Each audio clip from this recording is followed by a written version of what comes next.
Finance and Facilities Committee of the Waukesha Board of Education to order. The meeting was properly posted. Yes, it was. Excellent. Next general business is opportunity for citizens to speak. Is there anyone that would like to address the committee?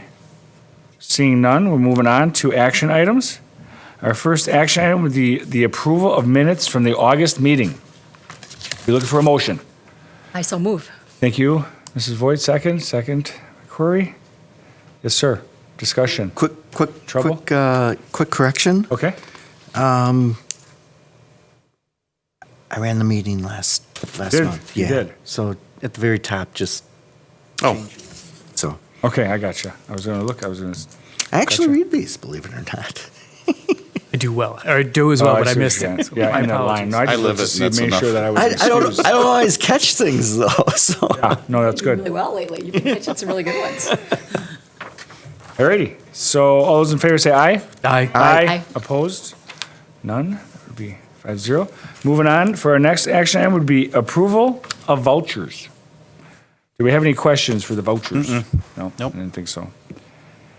unless they're sitting in Sherry's email, she's ill. So if there Yeah, I is, was I'll gonna follow ask. up with an email out to you to answer any questions. But she checked at about 3 and there was nothing, so. Okay. So I'll be looking for a motion. Approval of the vouchers. Thank you, Ms. Reincheck. A second. I'll second. Rory, thank you. Any further discussion? Seeing none, all those in favor say aye. Aye. Aye. Opposed? Excellent, 5-0. Next up would be our information items. And the first one would be the monthly budget report. I have not given a budget report since Oh. 2001, so bear with me here. But as you know, the summer months for us, this is the second month of our financial or fiscal year.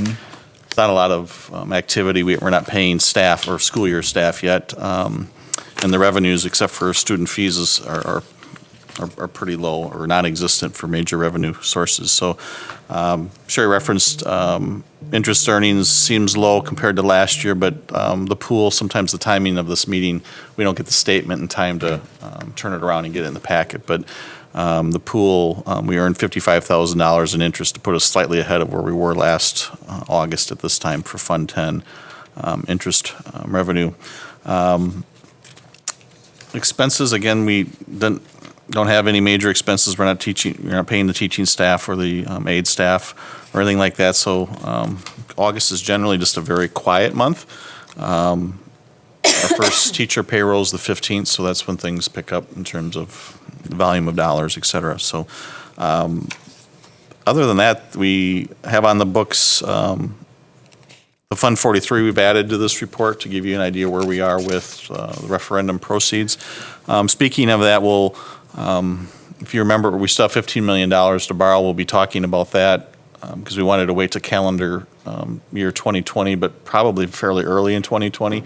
So we'll start talking about the borrowing of those funds and where that interest rate comes in. Interest rates continue to be very favorable with us right now. Otherwise, we'd already be talking about it. So that's my overly brief budget report, but I can answer or try to answer any questions you have.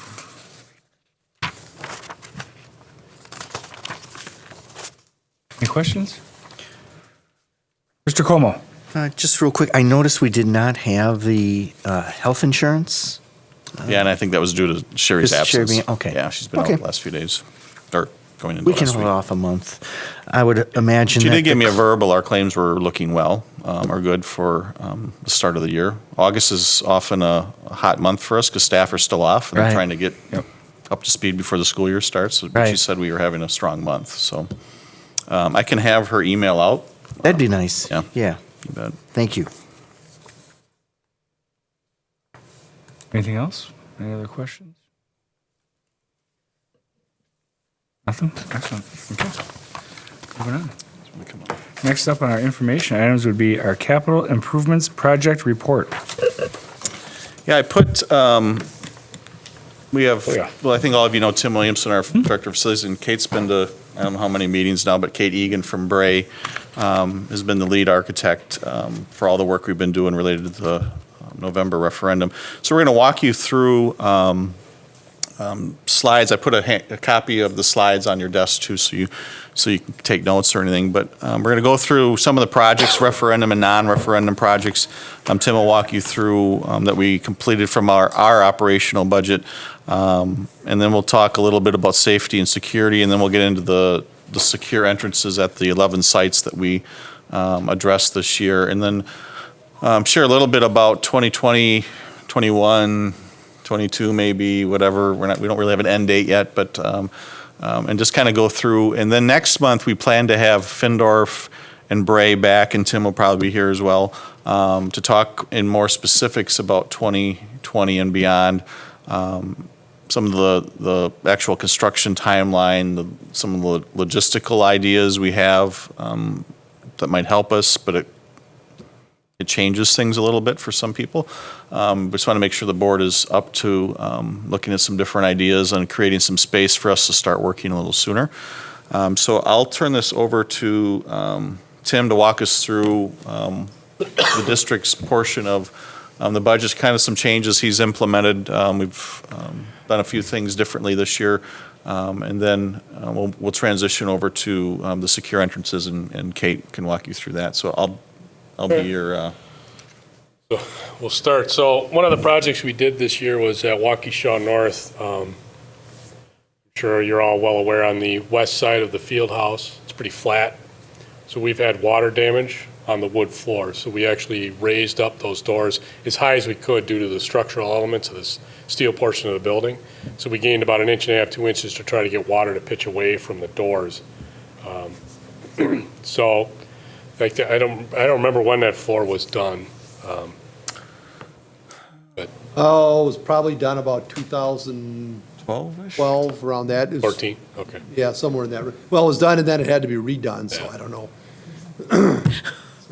So the floor needed to get redone, but I wasn't going to redo the floor until we stopped the issue that was causing the damage to the floor anyway. So you only get so many sands on a wood floor, and then you have to replace the floor. So trying to minimize that.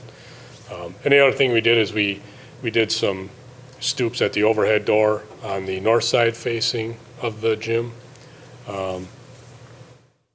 So we actually raised it. So now you have plenty of pitch from the doors coming out. They did add the awnings to try to help alleviate that. The problem is you get a heavy deluge. That whole area is flat and it floods. It's flooded since I was there in '91.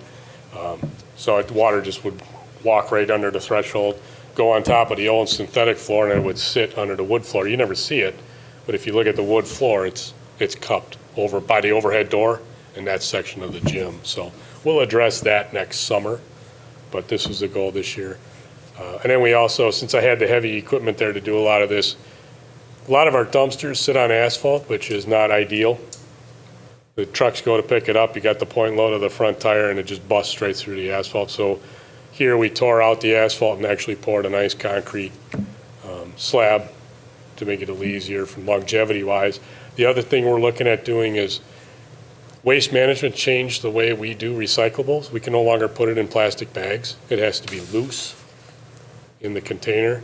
So we're going to look at starting to come up with a plan to put a dumpster enclosures, try to help contain. You get a high wind and the top of the can blows right open, you're going to have all that debris flying around. So if we can try to corral it, we can try to keep as much as we can. But that's a waste management thing. That's part of there's one recycler or something like that in the state of Wisconsin or whatever, and everybody takes it there. The plastic bags, what they find out is it jams up the machine. So then they always have this downtime. So their implementation, all of them between advanced and waste management, no longer can recyclables be in plastic bags. So on our end, it changes how we do it. It creates more waste, but it's part of it. So next one, Waukesha West. We had some water damage, some ice damming up on the roof in the field house that caused some damage to the gym floor. So this summer, talking with Darren, we pulled the trigger and redid the gym roof, the pool roof, and then there's a small roof off the backside of the auditorium that has been leaking for so long, the metal deck corroded away, and we'll see that in some of the other pictures. So that's the gym roof right there. And the tenting you see on the left-hand side is what's happening is the membrane itself, the roof membrane, is shrinking And some of the issues we had in West Dallas is that roof membrane would shrink so bad, it pulled the parapet wall in on several buildings, because it'll just keep pulling and pulling. The other issue you have is if it would get a tear in it, that whole seam will just open right up. So, and then the picture on the right is the room above the HVAC equipment room on the back side of the stage, where it's been leaking for so long. I mean, that you can see what happened to the deck. So in that section, we actually had to replace a lot of the metal deck before we did the insulation on top. So is that common for that membrane to shrink like that? Over time, it will, yes. It is. Yep, Okay. Is that the original roof? yes. All of West's roof is original, well, not now, but at the Yes. beginning of summer, it Yep. was all original, so 92, Is it a warranty claim or an insurance No. claim or anything like not at that? this point. No, I mean, how many years? When was that roof put on, 92? 92, 93? So, was you know, the first year. insurance will look at it and prorate it down to, what are you going to get out of it? Okay, all right. It's beyond, it's at its useful life. It'd be one thing if it was down for a year or two and something manufacturer-wise on the roof was bad, then you can go back to them, but, so. Sure, Yeah. thank you. Were we maintaining it well up until this point? It's just something that happens, or were we neglecting it? We did a roofing study. We contracted with IRSC Roofing to come in and analyze all of our roofs, and that's what those two binders are for. So if you ever want to stop down to the service building, I can walk you through it. They'll take it, they take pictures, they infrared scan the roof, they do everything. And they'll tell you how old the roof is, kind of the condition it is. I would say as a district, we've been behind on roofing. I think that's about, in order to do all of our roofs, bring it up, I think we're 12 million in the hole roughly, just on roofing. Now there's some that's still gonna last 5 years, 6 years, and we broke it out over a 20-year span.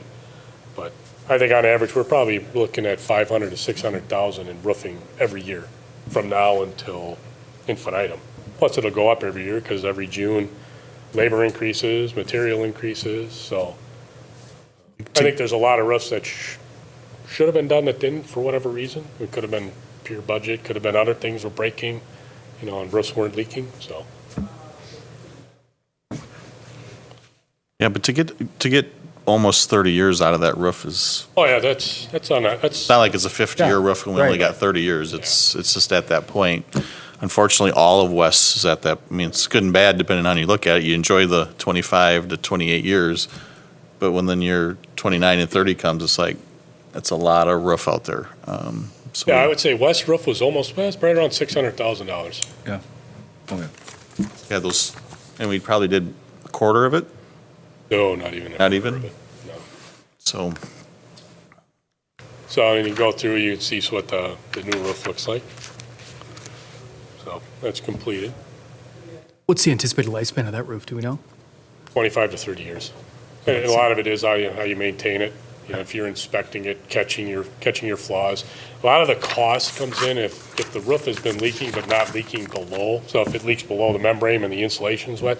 So now instead of just replacing the membrane, now you got to replace all the insulation and below it and Back might be in so, disrepair. yeah. So is this roof going to get stoned or no? No, it's a fully adhered. Well, no, I don't believe in ballasted roofs. Okay. It's try to find a leak on a ballasted roof when you got Right. the whole roof covered in stone and Yep.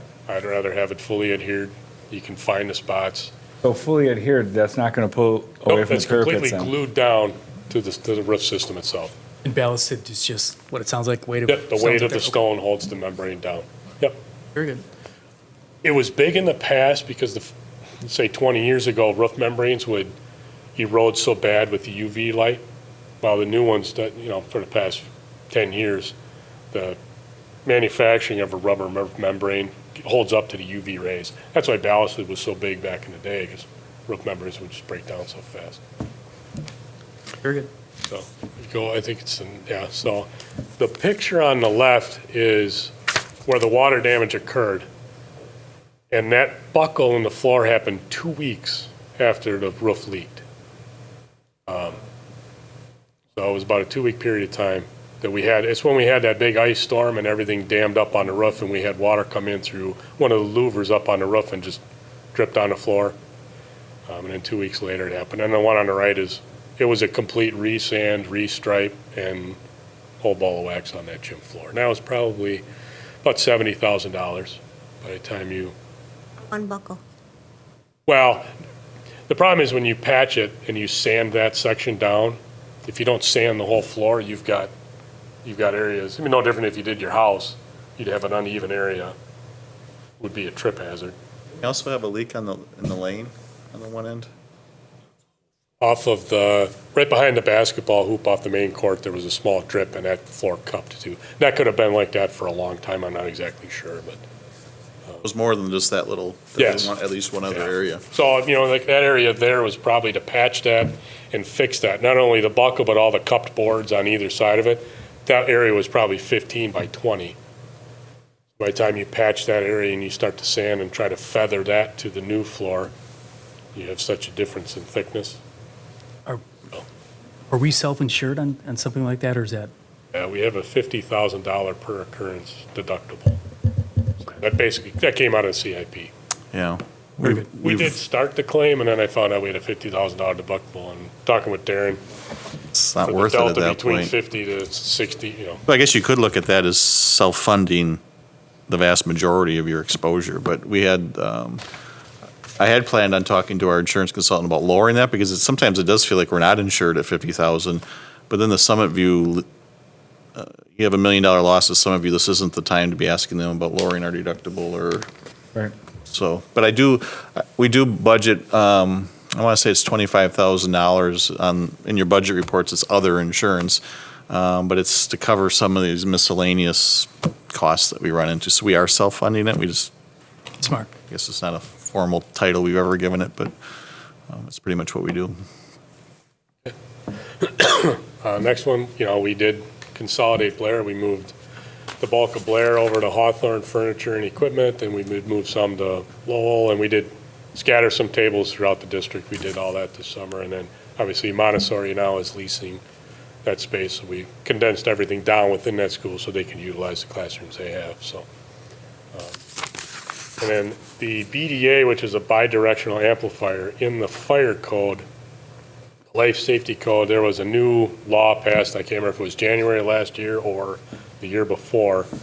It's basically for the 911, the police, the fire, that there are no dead zones in the school. So if they're on the mic down in a boiler, they can still reach out and contact anybody else. So we had all of our schools tested.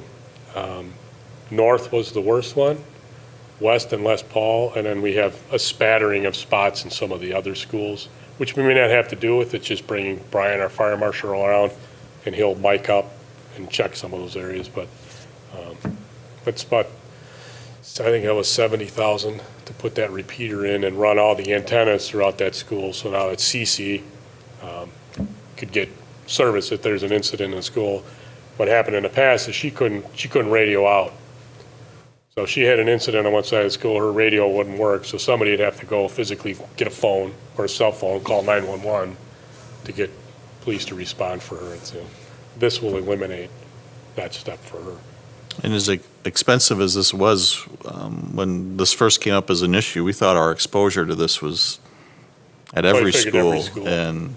but it's not near that, luckily, so. And we've worked with the fire department. They can enforce it. We've worked with them, said, okay, well, I don't have the budget to do all of them. So if I get North done this summer, which was the worst one, and then we work at, say, Les Paul, and then I do West, or vice versa, and then do the smattering of some of the other schools that have some bad spots, they're fine with that. So we have a plan in place that will follow through on that.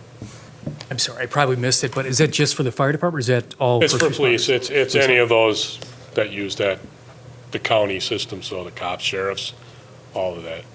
I think it's written in the fire department, the fire life safety code. Okay. They enforce it, but the cops and everybody are on the same radio. So if they did an all call, they can all hear it. So there's dead zones in other schools? We have like spots. So if you have one spot it's supposed to be 95 and it's a 98 reading, you don't have to run a whole gambit of system like throughout the whole school. Like North was just bad and all over the place. Another one that we had to do this year, I think it was about $150,000, was our Siemens HVAC control system was no longer going to be supported come January 1st. So they went with a whole new program system. So we're upgrading all of that this year. So to come January of next year, we're fully still operational and supported to be able to run all of our Siemens.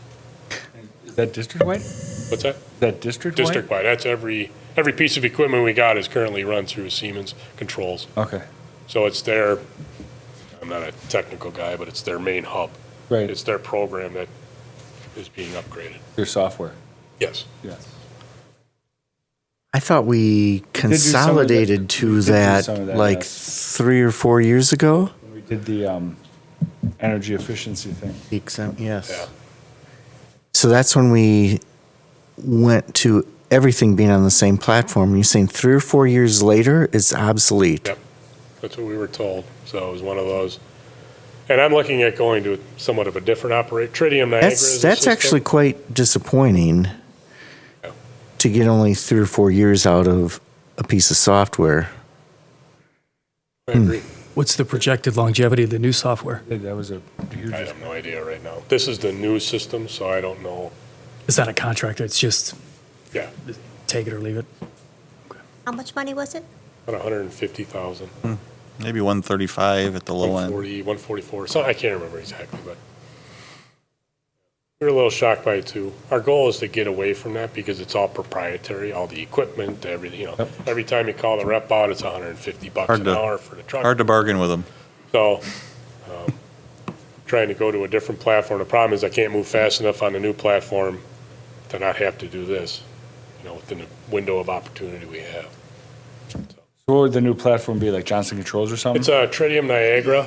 That's the Okay. name of it. It's an open shop, so anybody can work on it. I could call Butters, I could call Illingworth if we had to. That's what we were doing in West Dallas, and we got to the point where we were doing our own installs, Right, putting our own end devices on, running our own cables, doing everything in-house, which saves you a ton of money. Right. You're not proprietary to anybody. And why can't we do that? I don't have the time and the money to transfer everything in district over to a whole new control system. Big project. All new devices, everything. By the time January 1st would roll around. I mean, even if we had the budget, we wouldn't have physically the time. There's a lot of contractors that do it, but we've been talking with masters. They couldn't even get bodies to do it fast enough, so. Have we told Siemens we're gonna go elsewhere if you No. don't want to split it with us, or? They're not gonna, it's the Johnson Controls thing, they own it, you use their system. Kind of hands tied on that one. Yeah, I mean, it's a big change, and it impacts every piece of equipment that we have throughout the entire district. That's why. Yeah, if we didn't have control, I mean, you'd have to have somebody in every building just sitting there trying to manage and run all the HVAC equipment 24 hours. There's the software, there's some hardware components that would be changed out, and then there's the training. So I don't know if you've ever tried to estimate the total cost, but the total cost would be pretty big, I would think, to make the changeover. And then after you make the changeover, you'd start saving money, but you have to have the time, the money, and the ability to do it all at once. Right. And we probably would not be able to ever do that ourselves. We'd probably have Oh, to no. contract out for that, so. It would take you forever. Yeah. No, we'd have to hire a contractor to help us. I think we debated that 4 years ago. Should we be going to an open source? And I think we kind of wound up in the same place that we are now. The discussion kind of took the same. it did. That's not an unusual conversation because it's a huge job. I mean, Yeah, the conversation was, do we want to be held over to coals by Siemens, is what the conversation was. Yeah. Or do we want to go to somebody where we can get anyone to work on it? And I'm sorry, I think you said it is an open source now, so we can have other vendors Tritium work is. on it? Tritium Tritium is, is, right. okay. yeah, the product we'd start transitioning to is Right. that way, but Yep. Yeah, they're not in our district right now anywhere, right? No, not at all. So, another one up there is Randall's Gym Floor. We've gone to an LVT flooring product, which looks a little more like a wood floor. It's kind of That floor was a little old and outdated, but it was kind of a combination of Darren helped fund it, Melissa helped fund it, and then I think it's the junior black shirts. Yep. And then Randall's PTO too. Yeah, all kind of kicked in to make it a little bit of a nicer. Yeah, if you haven't been there, it really looks nice if you ever have time to. It's amazing the difference in there. Yeah,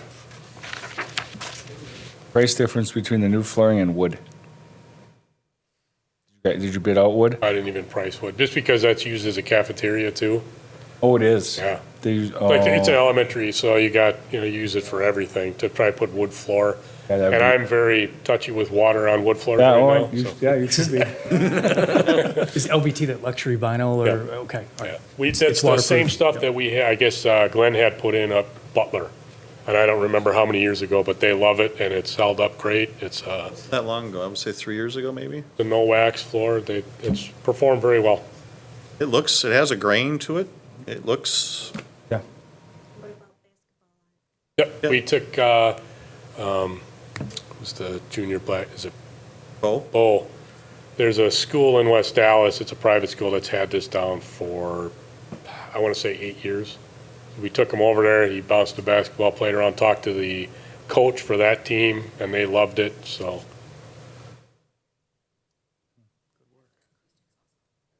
yeah. And then just some stuff we're working on, like we did with the roofs, I'm working on trying to create a boiler and a chillers, kind of a game plan for us to see where we stand. I know West is original and is starting to go bad, the boilers are. So we're looking at trying to maybe do that next summer, but really trying to set that up tight for the next 5 years. Project it out maybe 20 years, but really get it narrowed down for 5 years and have a game plan of when we're going to do it. I don't like being reactive. I'd rather be proactive. It's cheaper and it's faster instead of waiting for, if a boiler fails in the middle of winter, now we're scrambling. So trying to eliminate that. Same thing with asphalt, get an asphalt pavement plan, a building enclosures plan, and then the roofs we already have. But it's all the same stuff we were doing in West Dallas. That's when we started it and really started building our plan there. I'm going to bring the same thing here. So we have everything. Anybody can look at it, see where we stand and how we prioritize where we're going and why. And I think we talked about it at this committee, we got into the fiscal year probably around the first of the year, and we had some maintenance dollars we didn't spend because we wanted to save those dollars till a plan was created rather than just reacting to this and I mean, we would have reacted like the West roof we reacted to. But we're stockpiling those dollars, so now we'll have a plan that will start addressing these things in a more methodical way. And here's, I know it's tough to read, but this is what IRSC puts together. So they go through, they do their analysis, and based on their expertise, they'll start telling us what they feel our next sections of roof are. So I'll sit down with them after I just got this, so I'll sit down with him, and then we'll start moving, okay, how bad is this roof? I'm not going to get, I think the first year they have like $2 million. Well, I'm not going to get that. So we'll start spacing it out within reason. Go from there. yeah, and the other thing that Kate will be talking about it potentially in a minute is, with the renovations we're doing at the middle school levels, we might even move some of those roofs up because you have everyone there, the building's in a state of construction or renovation. So we're leaning towards, if Tim and I can make it work operationally, because the roofs aren't part of the referendum, would be leaving those middle schools with the roofs done, because we're going to have a whole new set of penetrations and moving air handlers and all these things. Now is the time to do it, even though according to this chart, maybe you're doing it a year or two early, but when a roof gets so old, it could go any time, so. Just a quick observation. One of the lowest costs of roof repairs is Summit View. And we took a lot of grief for putting a metal roof on there. A lot of grief. Well, I think that metal roof has been holding up pretty well. If I'm guessing when I'm just looking at this, saying that there was $18,000 that we're looking at, if that's the first repair, is that the first repair? I think For that's a some of small one you? of the tower sections off the side. It's one of the roof membrane. I wouldn't know of sections in any. there, but-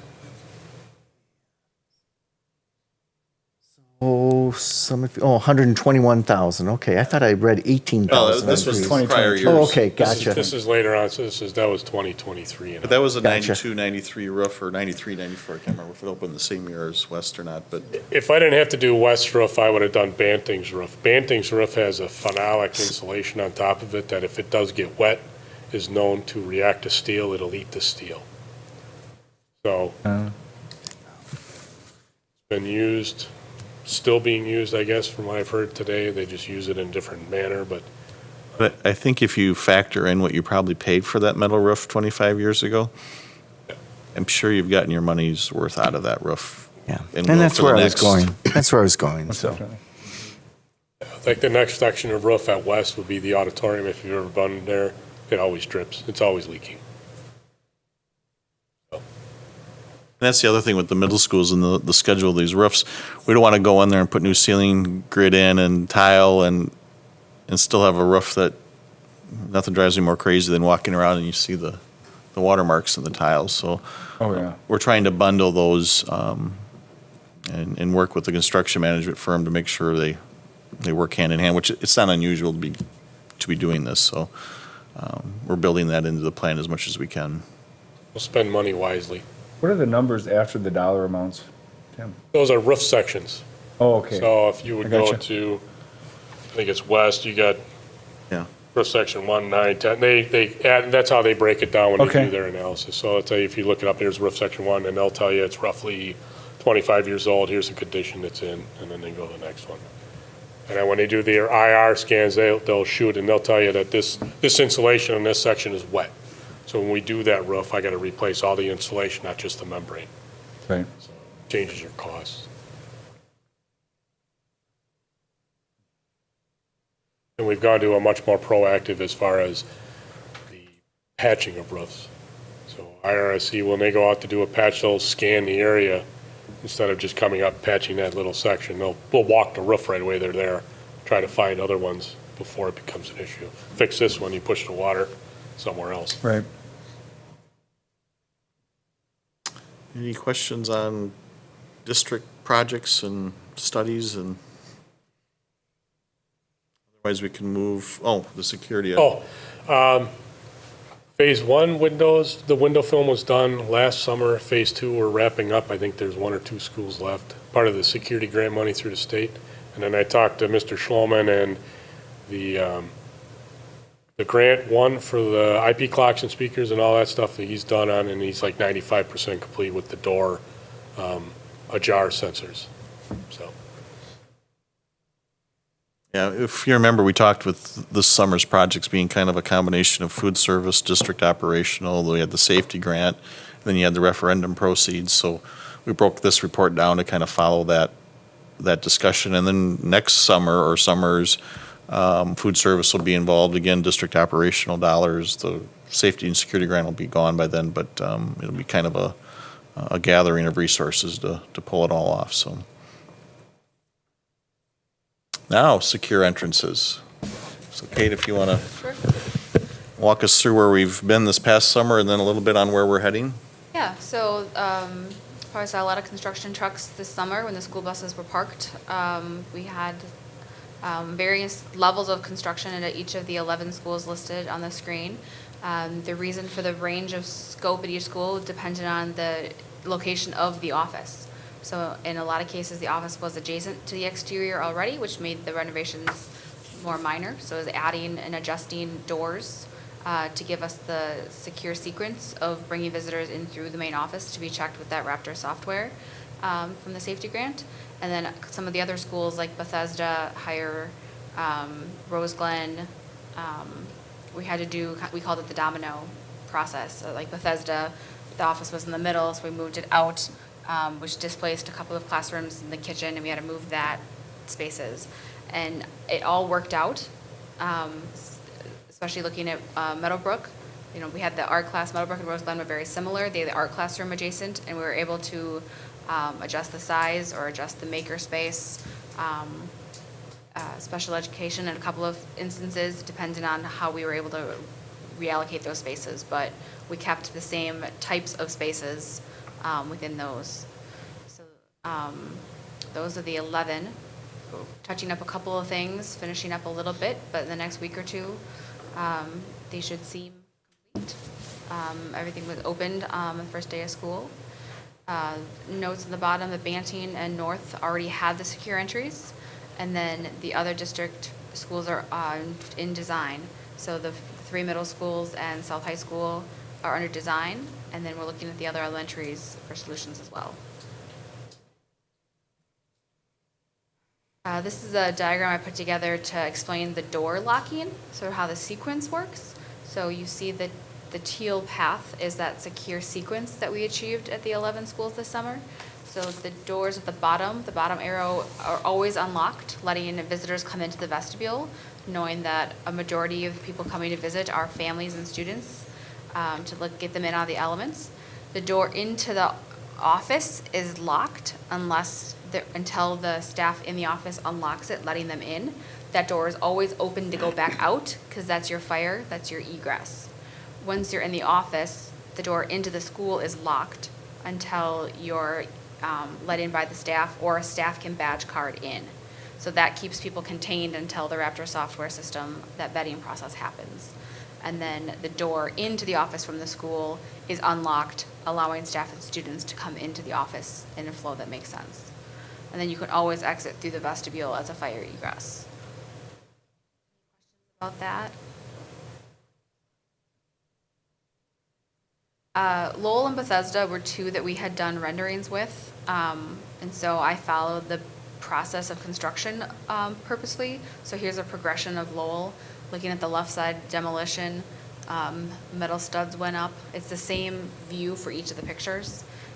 Electrical and HVAC were added in the 3rd, and that was our punch list. As you see finishes coming in, they weren't quite finished at that point. You can kind of see the progression of that. The left side is the rendering that we had done, and the right side is a finished photo. I had a chance to go with Darren during the punch list period of time, so close to the end there, and I was really impressed with what you did at Lowell. The design is great. And we even talked a little bit about probably the only downside was in the principal's office. They had to have a door into the hallway for her to quickly get out. So the principal could have the direct access, but I don't know if that's a downside, but that was. Requested that, just so She wanted it. Right. She didn't want to walk out into the office where there's other parents there, then you get caught in another conversation, and this way she could. Just deliberately go do what she needs to Yeah, do. that's neat. Yeah, Or you could bring a Yeah. student in through there without having to take them through the office. sure.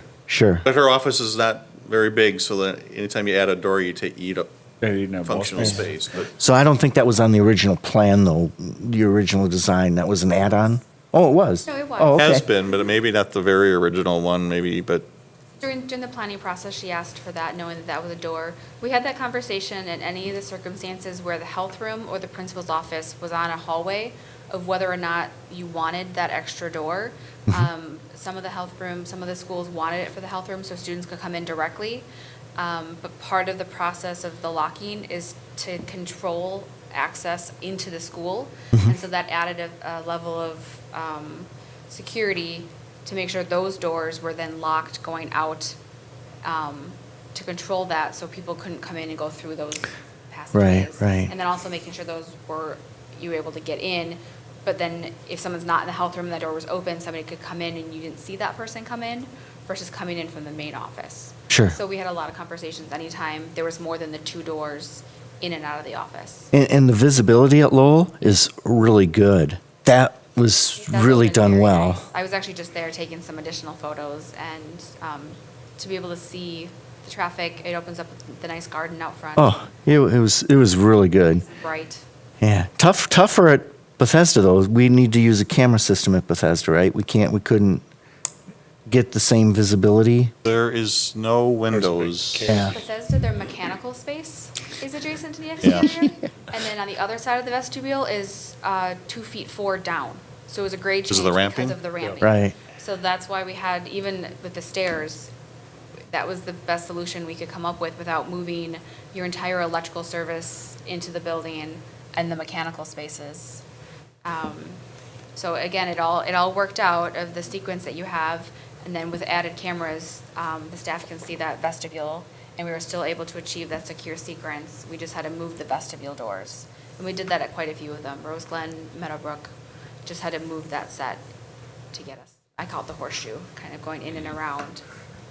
But with both of these two, we were able to do a couple extra elements that we, didn't necessarily do with the others. We did the nice soffits. All of the schools that got major renovations this summer seem to be blue, except Prairie. A lot of blue and yellow schools. Prairie is yellow. Meadowbrook is yellow and blue. We integrated the different colors. Hatfield had some red, but a lot of the soffits ended up blue. So someone's like, "Is Waukesha blue?" I was like, "Nope, just a couple of schools." So. And then behind that wall on the right, you see that big monitor there. Behind there is all the student files, and there's work surface behind there for staff to be able to pull up and sit at there and look through a file without it being out for everyone to see what you're doing or. Like the way that turned out. That's one of my Yeah, favorites. I do too. It gave them a lot of usable space without making it a separate room, which is sometimes less flexible. It makes it feel very welcoming and bright and clean with all of the files behind it. And if they ever go digital, you have flexibility to take out the cabinets without a locked storage room. That was one of the things we looked at also, of flexibility within that. It's also nice, each of the schools is slightly different. None of them are exactly the same, but they all have the similar components. Their reception desks were almost all the same, and they're just modified depending on the space required. We kept the laminates the same, but each of the carpets was a little bit different depending on the accent for the color for the school. So each one, again, ended up a little bit different, but was very consistent and efficient.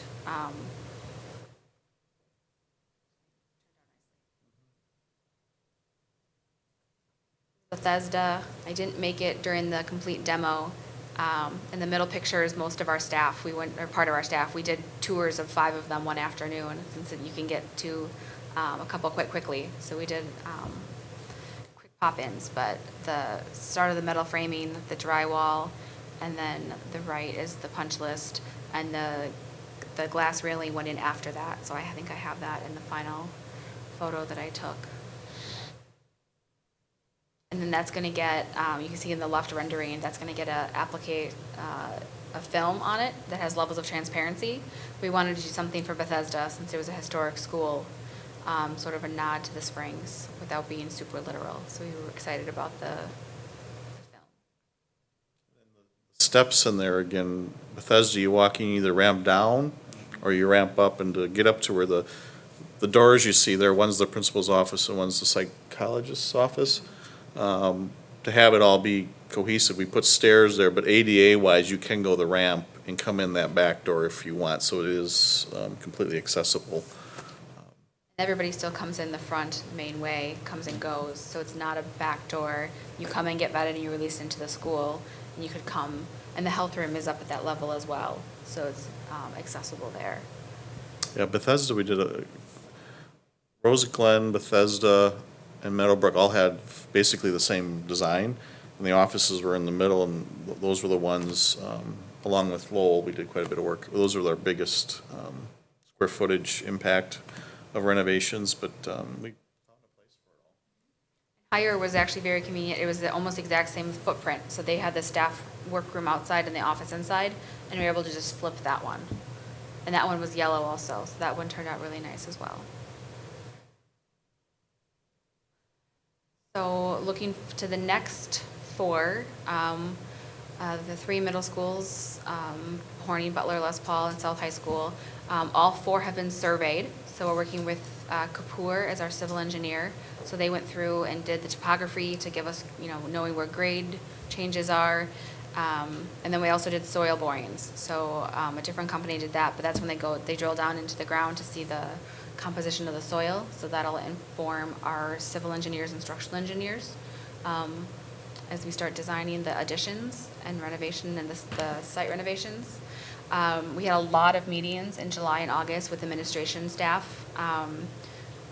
principals, receptionists, librarians, representatives of the areas that are getting major renovation.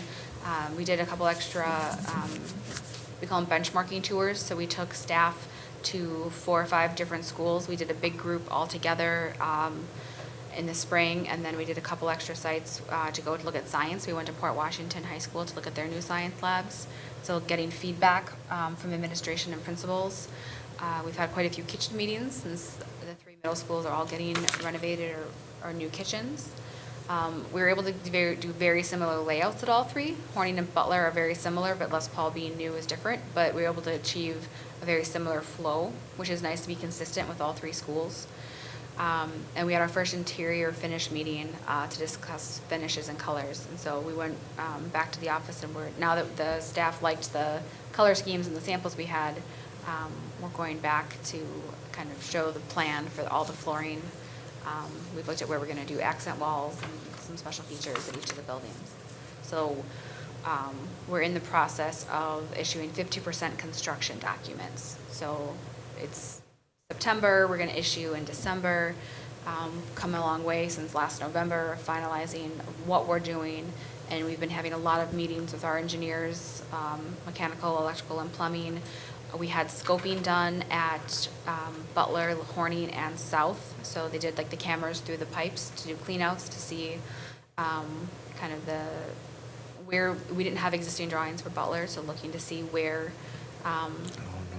pipes come and go, so we can find, we know we're not going in blindly, so we're doing a lot of that investigation work this summer and this fall. There's been a lot of site visits from our engineers and ourselves going through all of the buildings. So that helps us, especially with the level of renovation. It's really good knowing exactly what we have. So we have photo plans of each of the existing plans. We took pictures that we can pull up the plan and see pictures of all the spaces. So that really helps us as we're doing our kind of demo plans and new work of knowing what the wall finish is, what the ceiling tiles are, what the condition of each of the doors is. So we're looking at that level of things across all 3 of the middle schools as well as the areas of renovation itself.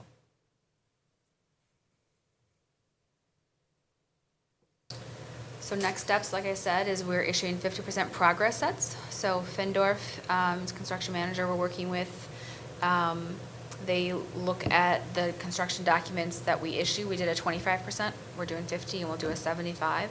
And so they look at it, they helped put the budget together so they know what the scope is. So they're looking at our documents to see as they tie in. We're meeting with the city of Waukesha again. We had a kickoff meeting in the spring, and now that we've fine-tuned the plan, we're meeting back with them. And so a lot of their engineers as well, traffic and water and some of the different trades. We'll be going to Plan Commission with them. As I said, construction documents will be issued in December. Bidding and contracting likely awarded in January, which is a great time to bid. We talked about that this morning. That gets a jump on a lot of the other people who are looking to issue for summer work. Being in January is really favorable for that. And then the additions will likely break ground at Butler, Les Paul, and South in the spring. And then, as Darren said, major construction both summers. And we'll see what else has to happen within that. So the next 4 slides are renderings of what the additions are going to look like at all these schools. So after tonight, I'll probably send it out to staff too. I know the schools involved, the principals are anxious to start sharing that image and get staff and students excited about it. So we wanted to wait until the majority, or at least this committee, got to see it before, so board members weren't getting phone calls about rendering. So I did, however, share this presentation at Kiwanis last Friday or Thursday because Pat Madden called me and I told her she was exempted in to share the photos. So, so if you want to walk us through where we are and what we're trying to accomplish. Butler, so this is the back part of the parking lot. So this is the, Southern elevation? South end. yep, south end Parking looking lot side. northeast. Yep, so this is the south end looking northeast. So it's mostly 2-story. You can see the 3-story popping up behind the curved element.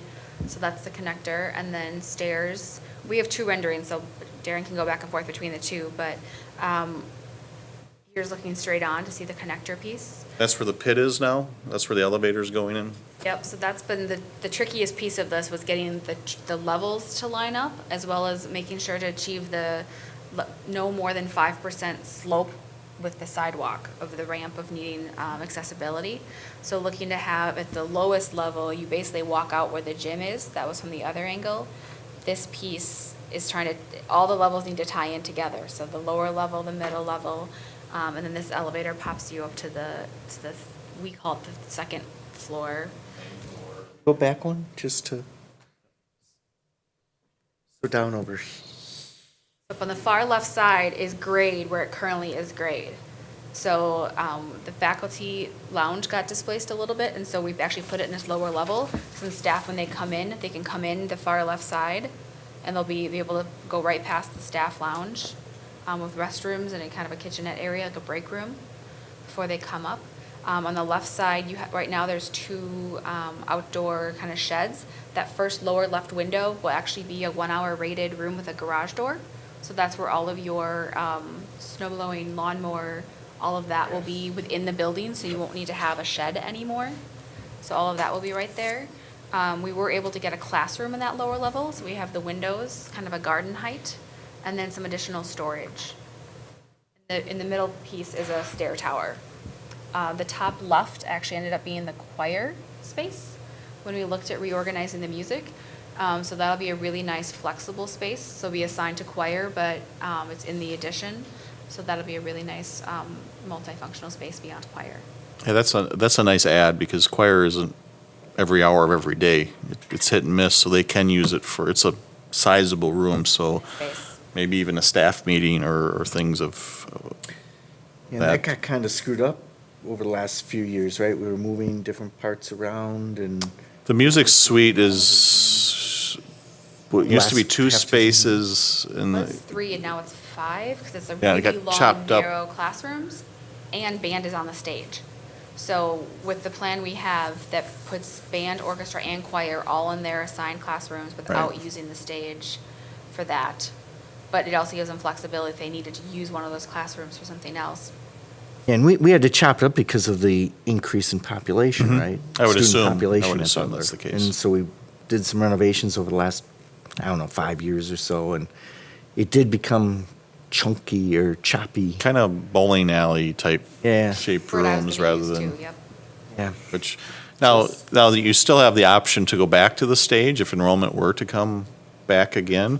But we're going back to, because originally the school, if I remember right, had 3 separate distinct rooms. We're going back to that now. And we also. And now the auditorium can be used more for normal instruction during the day outside of the arts, so. We were also able to have a little bit wider hallway, so all the music instrument storage is in the hallway between band and orchestra. So if you did need to go back to having something on the stage, all the music storage could stay in that hallway, and you wouldn't have to have all of that on the stage as you currently have now. It just gives you some flexibility. Jason, the principal, Sadowski's been really into this. I mean, he's analyzing this, so Very thoughtful, yes. he has. I Yep. mean, he's really been on the ball on it. You always wanted to be an architect, huh? Yeah, I think so. We actually can't see it, but right where the smaller tree is in this rendering, there's a screen that blocks, because behind there are dumpsters and the loading dock. And we've designed a kind of perforated screen that has a bulldog head in it. It doesn't show well here, but we're looking, and there's a ramp too. So it's the stairs, and it's doubles, kind of the middle piece of the spiral, kind of as a arc stair, is actual stairs, and the far side on either is actually every third step is a big bench. So it'll be concrete to make it easy for maintenance. But it'd be a place where kids can wait to get picked up. It's a nice big kind of social stairs, we call them. But then it'll also have this really cool bulldog screen, metal screen. We tried to find a new place for the dumpsters, and You don't have a back of the building anymore, because this is the front of the building. we never really did have a back of the building. So the white, like to the right of the trees and then kind of going up there, is that a ramp for a wheelchair? Or if you were in a wheelchair, how would you get in? Yeah, it doesn't really, the ramping's within here. Doesn't really show, but it's in here. Yep. Yeah, it's Yeah, it's two. two. So you go up, you go straight up, and then you turn and come back, and then it's one more cut, and you go up.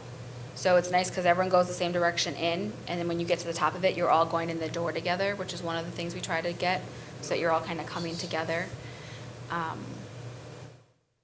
Get you a little really, bit, the you kind of see, handrails on the far right side. kind of hard to see, but you can see that there's a slight angle here that, Yeah. yeah, up close, you can see the railing lines kind of have angles to them. That's the ramping to get them up to the, And part of the site of this brings the buses in, and we've looked at where the special education buses and the other buses work, and the special ed could park towards that side to be closer to the ramp, and a lot of the other buses will line up facing west.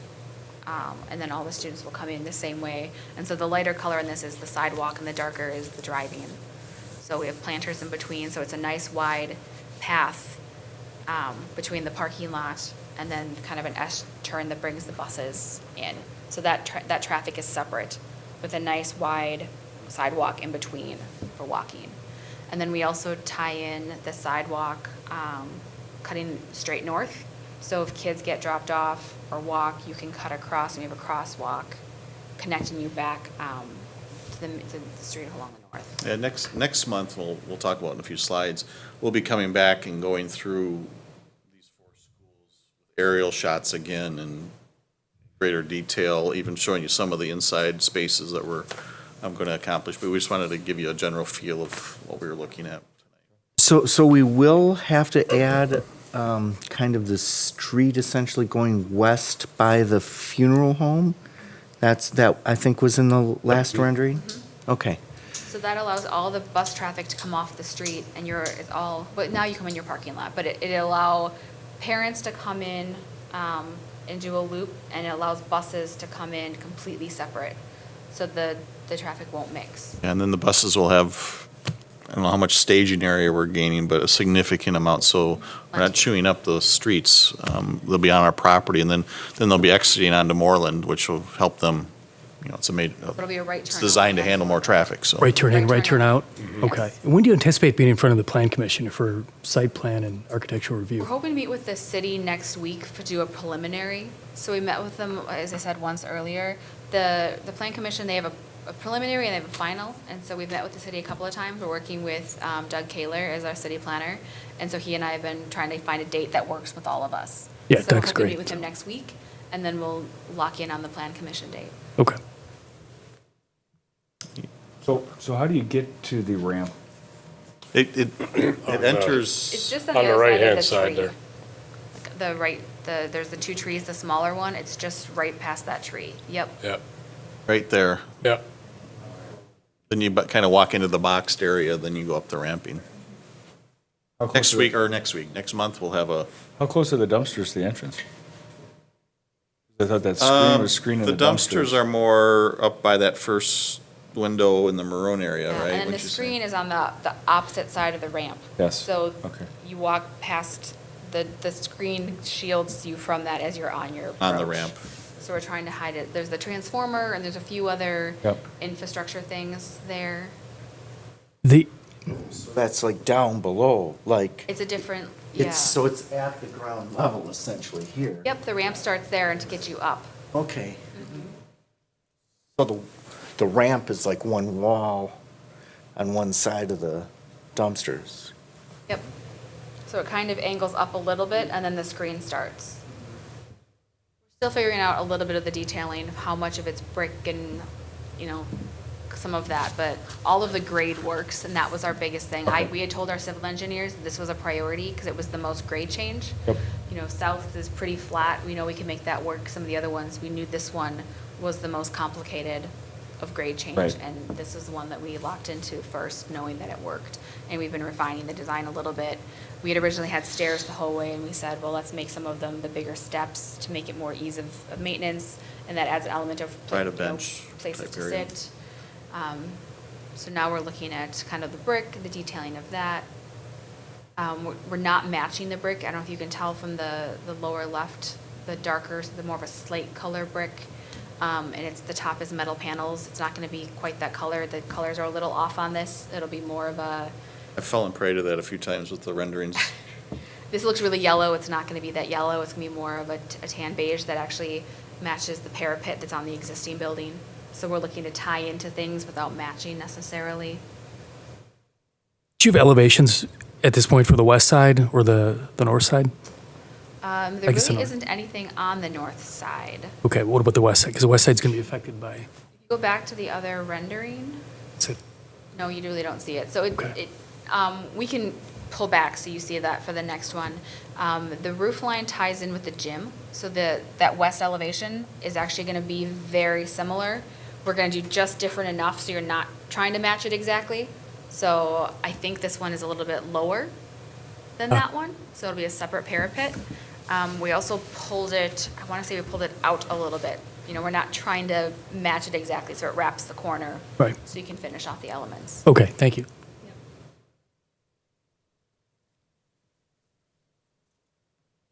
Other questions on Butler? That's good.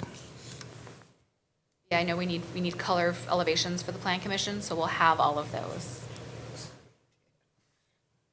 This is Horning. I don't know if you can picture it right now, but there's a lot of 4 really large trees that kind of block the front of the elevation of this building. So we're going to remove those and add some purposeful planting boxes. You can see the 2 there would be seat level, so kids can sit and wait if they're waiting for their rides. Skateboarder level. Bars on there, so they trip and go flying off. The doors that are existing will stay. Those are those coincide with the hallways of the school. So those are going to stay as exit doors, and also in the beginning of the school day, students can come in freely. But this relocates the main office to the front, as you can see with the vestibule and an overhang, and that ties into the 2 existing openings within that. And so we're really not touching the rest of the building from an exterior standpoint, other than tying in the new vestibule piece of it. We're looking at relocating the flag poles here and really just simplifying the entrance and making it purposeful. I don't know if we've mentioned this before or not, but right now, Horning's address is on the drop-off side. So we're thinking of changing Horning's address because we want this to become the front of the building because it's never really had a front. And oddly, it's on Butler Avenue. Not confusing. So maybe we want to change this to Butler, I don't know. But and then one other thing from the renderings, Joe, you mentioned what we looked at during the referendum. We had talked about an addition on that far corner as part of the referendum, and then moving the offices into those classrooms. And then Kate or someone at Bray said, well, why don't we just leave the offices where they are? We'll go right through the middle of the offices. So that saved us some. I'll give Greg credit for that one. That was his idea. Was that Greg's? Okay.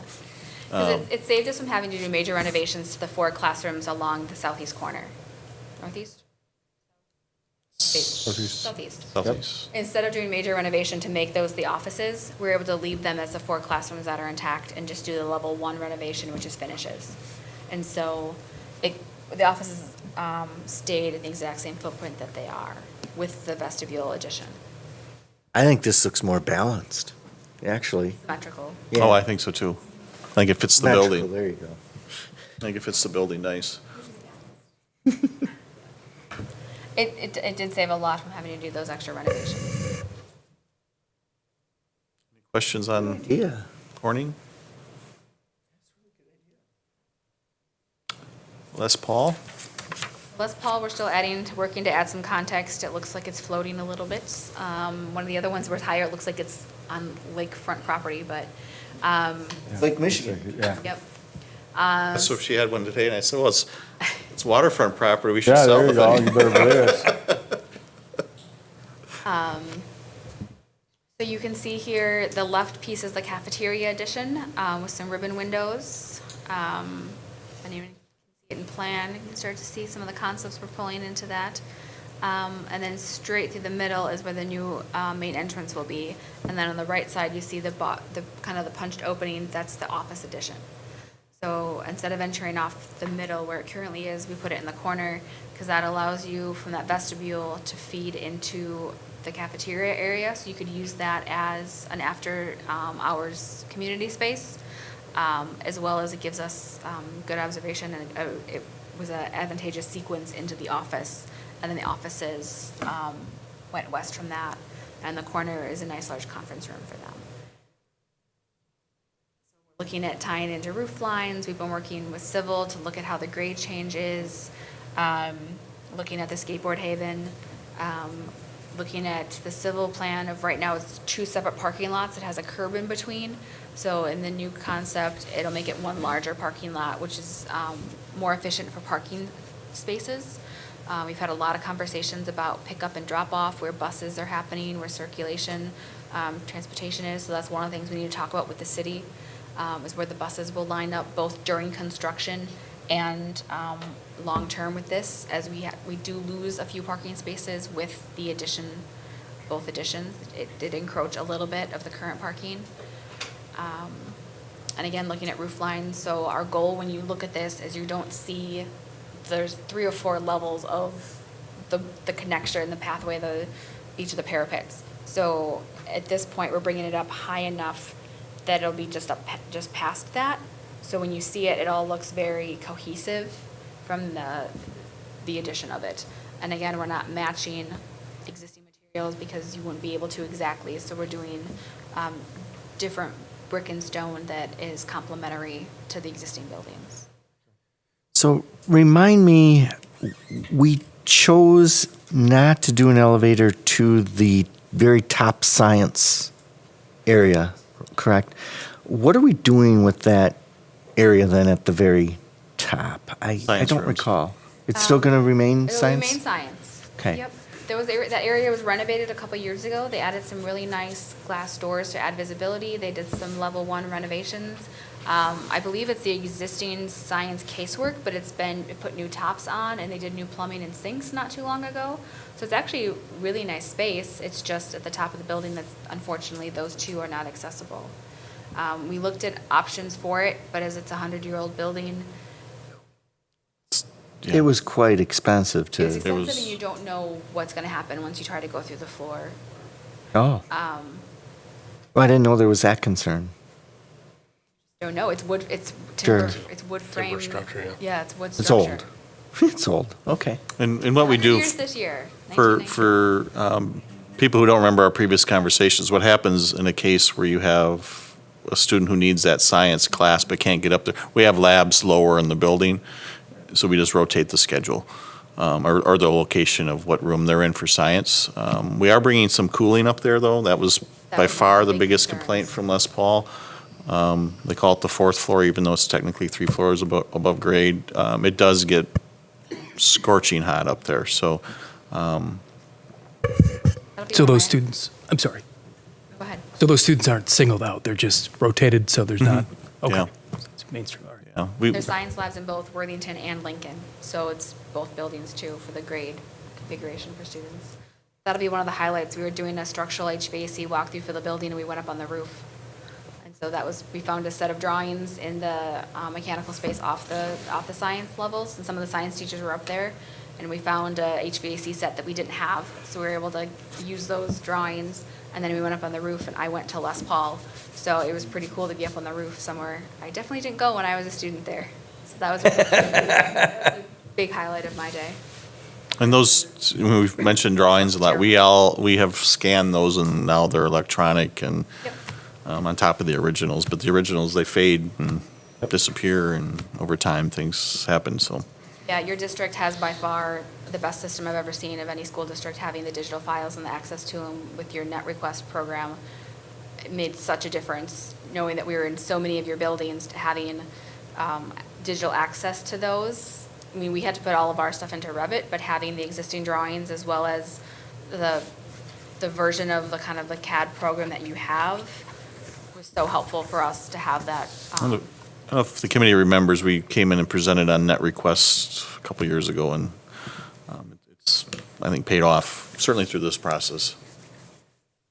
There's some that you didn't have listed, and I would work with Chad or others in Tim's office, and they were very helpful in getting us things, and then we would get those scanned and added. And then I'm working with Steve to get all the projects from this summer. We're compiling all the final copies of each of the PDFs, and then those will get added. So you have the digital record of all of those as well. And then they'll work to integrate those changes into your plans. Any other questions on Les Paul?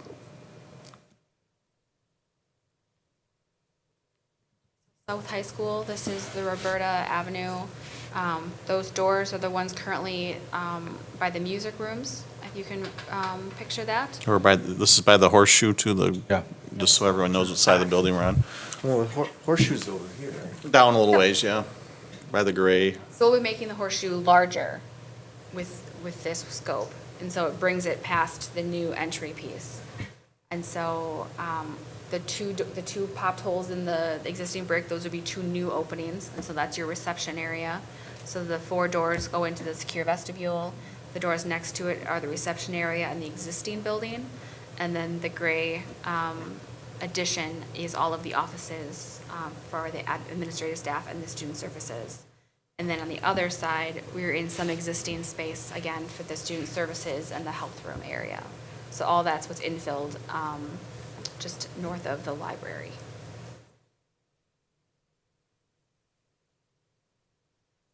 Canopy, so we're looking at adding the parapet to line up the roofs again, as makes sense. It's nice to have know where the entrance is. It's never really existed at South. The official entrance is where the auditorium is, right? Which But you you'll don't see always that, see. right? You don't see that as you drive. Yep, unless you So, go up the hill. right, exactly. But even then, it's kind of hidden. You know, there's some trees and there's electrical box, and I mean, it doesn't look like And- the main entrance. Right. And with all the schools, we're talking about signage, a new monument sign at Butler to show entry, but also some smaller signage to show main entrance, visitor parking. All those things go a long way once you have signage with the school name on it. We have to look at, along this elevation, there's all the academy names as well. So we're just looking thoughtfully of what makes sense to make sure you still have those names, but in a way that makes sense so you know where you are and that it is South High School on top of the other academy spaces. So that's something we have to look at branding overall for the building. Yeah, we also talked, right now the flags are right outside that auditorium entrance, and we have a flag in this rendering, but do you bring those flags around? Right. Because people see the flags and they kind of gravitate towards that as well. So there's some fine tuning that needs to be done, but we think we're pretty close.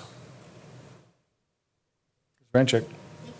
So I don't see much of a sidewalk, like Butler or, There will be Corning. sidewalks and There will crosswalks. be We more? don't have that in the rendering yet. But as you look through, there'll be connections back to Roberta.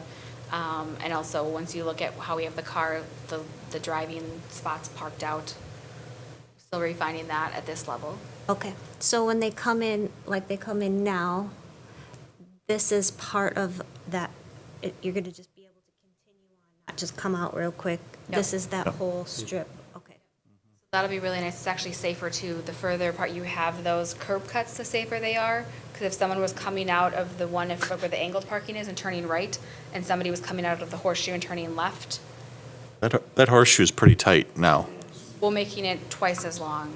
So that also, and then it's also not that close to the parking lot behind kind of the auto area. So it spreads out the curb cuts. That's one of the big things we'll be reviewing with the City of Waukesha and Plan Commission, and they look at the traffic of anytime you change a curb cut, making sure that you're making it safer. Now, when you pick someone up, I mean, the bell rings and kids are coming out of every door, and it's like, I can't imagine, are they still going to be coming out of every door, or are they all coming out of there, and then there's just that, I know you said about the sidewalk, there'll be more, but I just see them all just going on the black where all the cars are.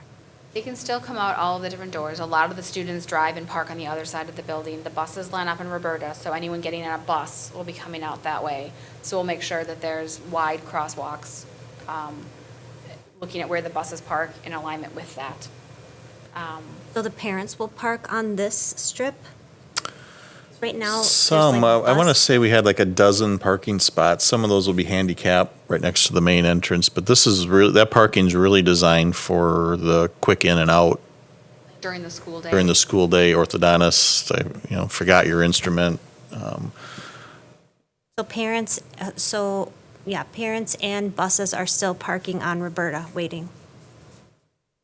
Yeah, I'll have to ask Joe where most of the parents. I think that's the case, but we can, case right I'll now. tell you, we are parking all along side streets too, and waiting for a lot of people to leave so that we can pull up and have another spot, because there is You don't not have enough enough spot. real estate in the front to stage all the cars like you do, say, at Butler or anything like that. Yeah. You just don't have the footage. So you're still gonna utilize the street. But this is not for pickup. This It's on is the car not- line. No. But it also alleviate the people that have to go in and do a U-turn by the staff parking and come back and find that spot. And then from there, you don't see the door. They could walk backwards to the auditorium. So this is nice when you come in, you see the visitor parking spots. And there's a lot more of them, so hopefully there'll be some available, whereas there's not always right now. We'll refine this more, and we can show site plans and explain more of that for you. so as I mentioned, next month we'll come back and we'll do a much deeper dive into these buildings than we just did. We'll even be walking you through virtually the additions and so you can actually see what we're truly looking at. We'll also be talking next week, and just to kind of, we need to also get a feeling of the board's desires or willingness, the construction schedule. Are you, for example, are you willing to have, let's say there's this hallway where we can take the asbestos out over Christmas break, but the rest of the year, is it all right if we have concrete floors and not tile? Is it okay if we have open ceilings so we can get in and start, at nights or on weekends or whatever? Can these schools look kind of like a construction site maybe for a year or a semester? Or at Butler and Horning, there's going to be staging. Those projects more than likely will cross 2 summers, but if we can free up some space there, whether it's portable classrooms or utilizing an empty school nearby or something like that to educate the kids. The staging part of it is a lot harder here than it was at the elementary schools, where you're only talking a small section of the school and work you could do in a summer. So we truly don't have a construction schedule at this point. We're honing in on some things, but we need to get what's okay to the board, and if we can get a timely nod on that, we can start the communication campaign to parents if there's anything logistical that we need to share with them. Our tentative schedule, at least at Les Paul, has us dropping their cafeteria next spring. We've already made plans for their auxiliary gym to become the cafeteria. One of the classrooms becomes the serving kitchen. But then it impacts the parking lot, and there's nothing. We don't have those auxiliary lots and for parking where we can really. So there's a lot of logistics that we'll go through next time. So just be thinking about questions you might have that might be generated by that. And then in October, I talked to Patrick and Joe a little bit about what report should the board get and when do we do it. I think at some point I'd like to do a presentation at the board level, just so if they get questions, if nothing else, they'll have some basis of information rather than reading a packet. And I'll email them out this PowerPoint tomorrow and put it in the Friday update. Whether we want to do that 2 days later in October, or if we want to come back in November and do a more well-rounded presentation, that will be ready, I think, either way. Unless there was questions in October about the logistics, and you want us to come back to the board with a complete package and plan, then we probably would want to come back in November, because 2 days is a quick turnaround. And then, as Kate mentioned, the bid documents will be shared and evaluated in January.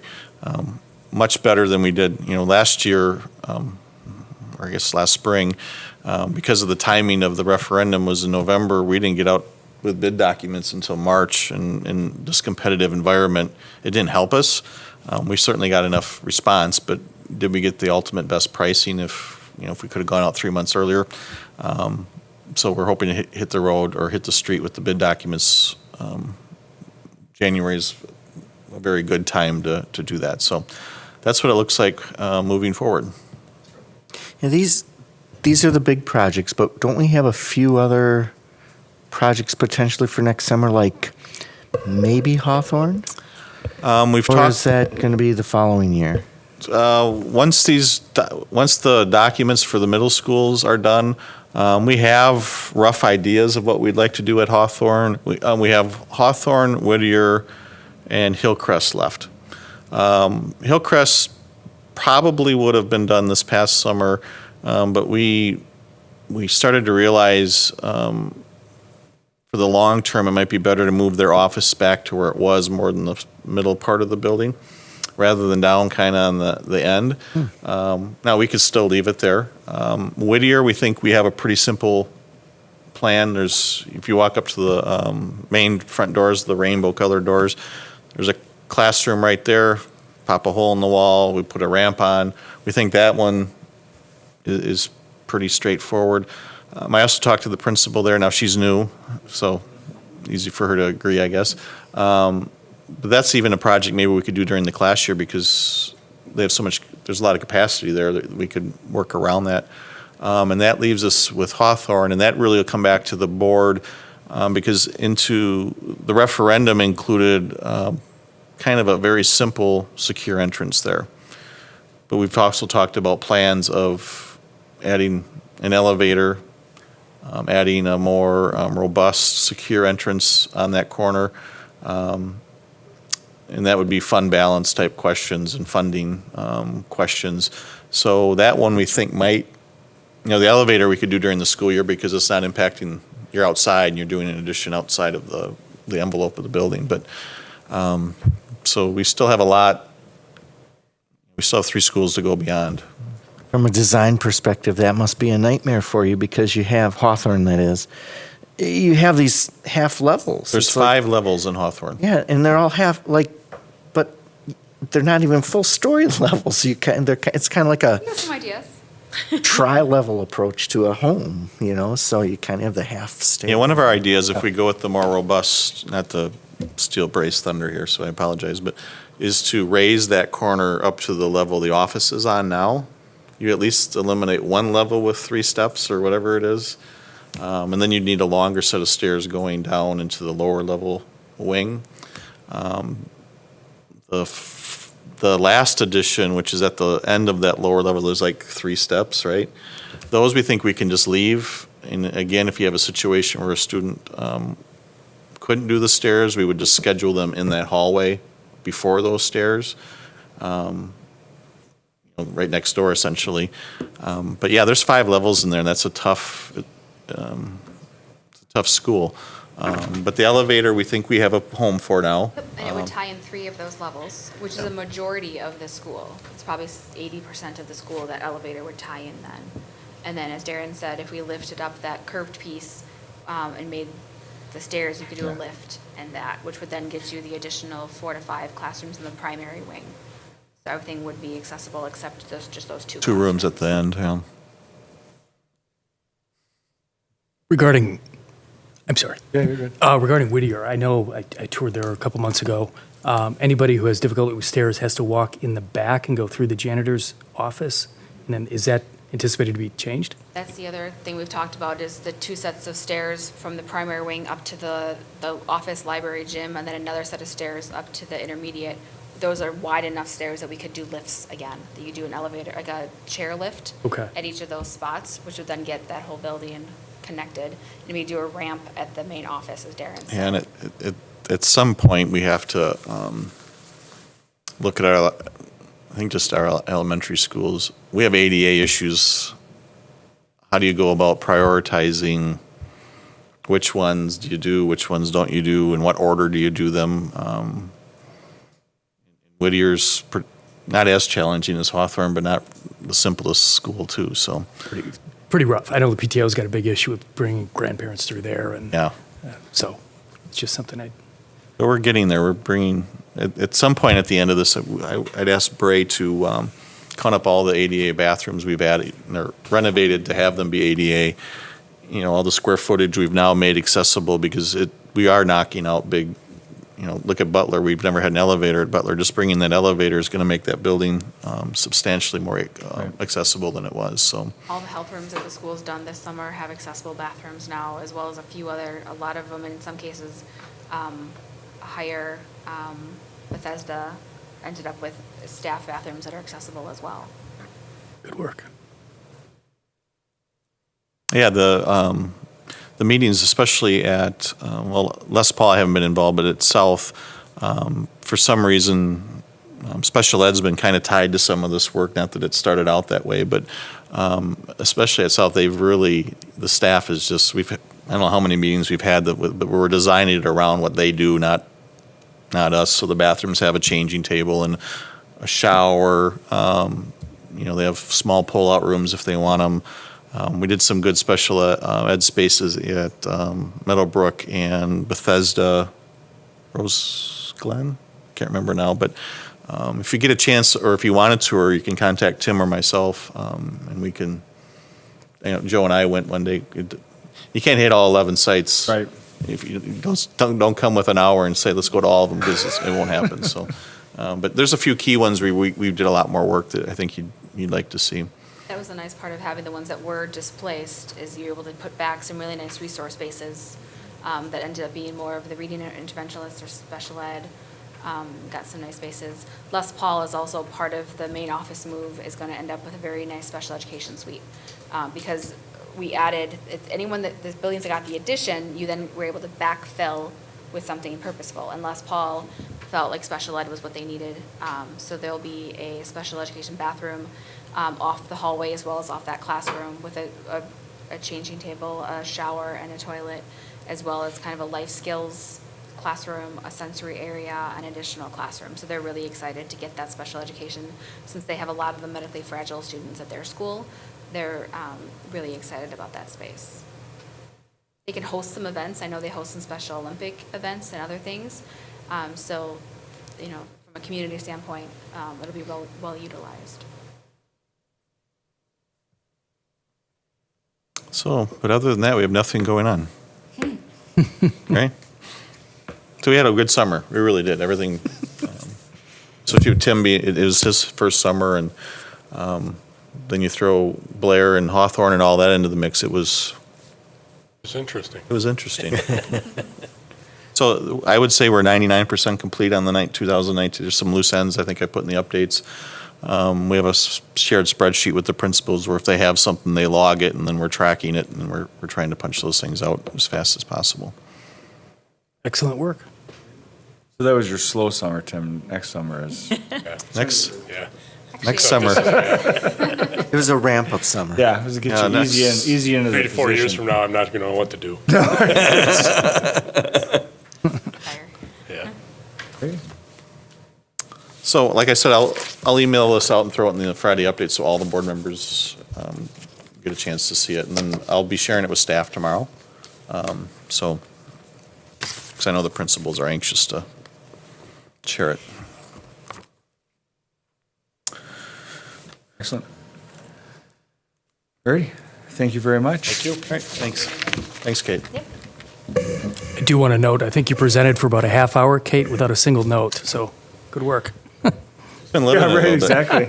Oh, she is a Not easy. grad. She went to South. She went to Whittier. Whittier. And Central okay. West Paul, so I know Whittier very well. She had a jump start. Very good. Was a swimming pool in at Central at the time? It was gone before I was there. Well, it was there when I went there. Well, it's still there. My grandfather We'll talk about the parking lot issues Yeah, we're right, having because exactly. of I that was pool. going to say, yeah.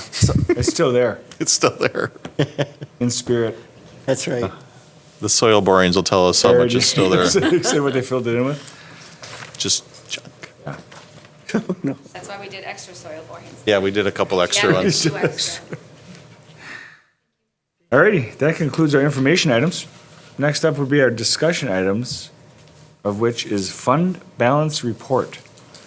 Yeah, this topic A came hot up. question. It's a hot question. It came up at the board meeting, but I think it's something we should do every year at the end of the audit.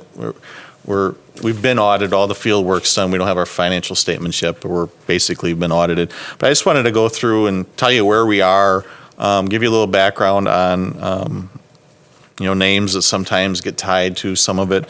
But first of all, fund balance, most people talk about it as though it's our cash balance on June 30th, and that's not the case. It's an accounting equation. It's assets minus liabilities equals equity or fund balance. So it's made up of receivables and payables and prepaid expenses. A lot of it is cash. I'm not going to sit here and say it's not close, but just keep that in mind, that number, some of it's dollars that will be received in the near future, but I have to recognize in that fiscal year, and that's why you do the receivable. We do fund balance. The fund balance is important for cash flow purposes, bond rating. I put our last bond rating actually attached to this thing, and I just kind of marked where they referenced strong reserves.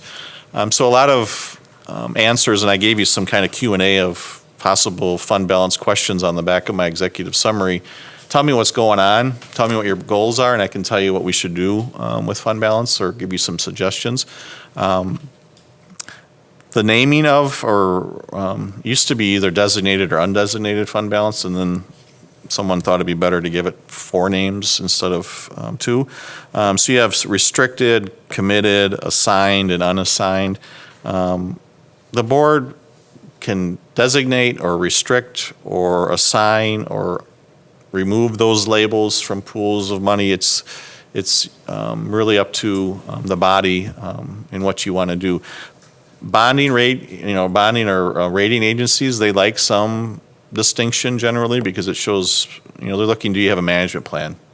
Do you have a disciplined approach to what you're doing? Do you have reserves set aside for specific things, even though you can unreserve those funds if you chose to? But they do like to see it, and they like to see growth in fund balance when you're around borrowing times. What I've always, and Todd probably learned the same thing, you never use fund balance for ongoing expenses because it's one-time money. But one-time expenditures, like what was talked about the other night, or a building project or a roof or something like that, is something, it's more considerable in my mind than let's hire 3 more teachers and every year we have that cost and it would whittle away at the fund balance. So the last paragraph of my executive summary is the best part of the conversation is SD, School District of Waukesha, is in a position to even talk about this. I was here in the mid-'90s, and it was a few semi-creative year-end entries that even gave us a positive fund balance at that time, so we've come a long way. We used to borrow upwards of $25 million a year for cash flow purposes. We no longer do that. I kind of use that as my base measure of how much fund balance should you have. If I can avoid borrowing and having that borrowing costs, I think that's a good target. So the next page, I just tried to break out where we were on June 30th. Now, there might be a closing entry the auditors make that might move these dollars a little bit one way or the other, but this is basically where I consider us to be as of June 30th. So our total fund balance as of June 30th was just shy of $40 million. The pieces, and I think that's the main part of this report, is just to kind of outline how we've broken out that sum of money. Health insurance, we talked about health insurance at this meeting last month, and what should your reserves be for fund balance for health insurance. The board has actually restricted at this point $5.7, nearly $5.8 million for that purpose, and I think that's wise. You don't want to self-fund and be running month to month because claims can be literally anywhere. Then we have retirement obligations is assigned, and what those dollars were when the OPEB settlement came in 3 years ago, 2, 3 years, I'm losing track now, and after we paid off the debt that was borrowed to cash flow until everything was settled, there was $3.6 million left, so that was assigned, and my thinking of that assignment was retirement obligations was the original intent of those funds. Again, the board can unassign that distinction, but we still have retirement obligations. What are the retirement obligations? Yeah, I had... people say retirement obligations, but what are they? The benefit or the dollar amount involved? Both. No, it's not WRS, because we fund that as we go. It's, Health insurance for early retirees. it's the early retirement language. Yeah, any of the $75,000 in the early retirement. Right. Can be used for a number of things. Okay, so just so I'm clear on that, we hold that money and they draw on it? Because if we just give them 75 grand. We have an and they walk obligation out out of here, there. We wouldn't have an obligation, right? We have a financial obligation, it's a liability on our books, and I had those numbers, and I can bring those back, because we've come a long way in the last decade. Right, most definitely. OPEB's the acronym for retirement benefits, if I say it. And I can send those out in the Friday update. I meant to bring them tonight, and I left My them. question is this, so say you retire and we send you on your way with $75,000, we no longer have an obligation to you, right? Correct. But Here, and why don't we do that? what we do now is we budget about, I want to say it's $2.25 million. So the obligation is, let's say it's 25 million. I don't know if that's even right. Right. But it's a number that comes to my head. We don't have $25 million sitting somewhere. Right. We're not fully funded. So we budget $2.5 million and we pay as we go. Each year. So this $3.6 million was assigned just to help offset that, let's say it's 25 and maybe that number's not right. Okay. So you're just figuring for just a number that we have $25 million of health insurance obligations to our retirees based on the $75,000. That's not retirees, that's total obligation, so current employees too retiring Yeah. in the future. People So are it's not just accruing- retired people, it's everybody who's ever worked for this district is the $25 million New people are obligation. qualifying for that benefit every year.